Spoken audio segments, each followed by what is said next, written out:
In my PhD thesis, I'm trying to answer a very straightforward question.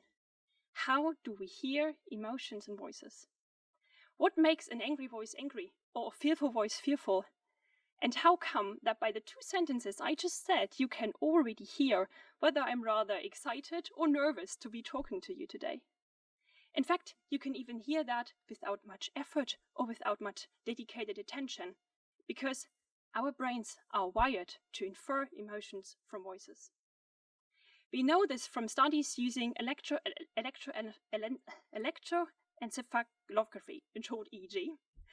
And from these studies, we know that it takes 200 milliseconds, not more, for our brain to detect emotional quality in voices. And this extraordinary process is what I'm trying to understand.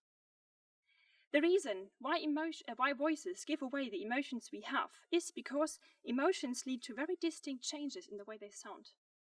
A voice can sound loud or quiet, we can vary in pitch, we can speak slow or fast, we can have a super harsh voice, we can have a gentle voice, we can have a very breathy voice, or we can have that shaking in the voice that you can hear right now when you're a bit nervous or anxious. And all of these vocal cues, as I call them, help us to infer the speaker's emotion. In my work, I use a tool called parameter-specific voice morphing, with which I can control these vocal cues. And this way, the voices sound. And with that, I investigate how this changes the perception of emotion. And then I take it one step further.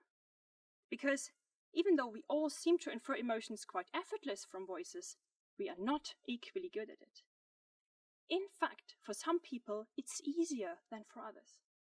On one group that seems to be a bit better when it comes to emotion perception are musicians.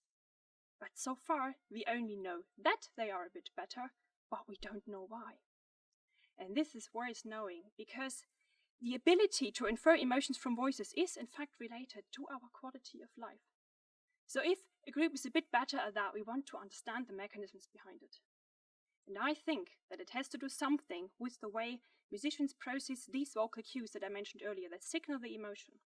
Since they are auditory experts, I think that they can make use of these cues in a different way, and that makes them more efficient at inferring the emotion in voices.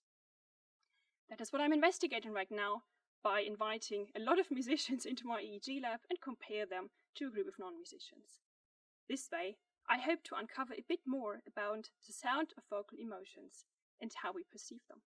Thank you very much for your attention.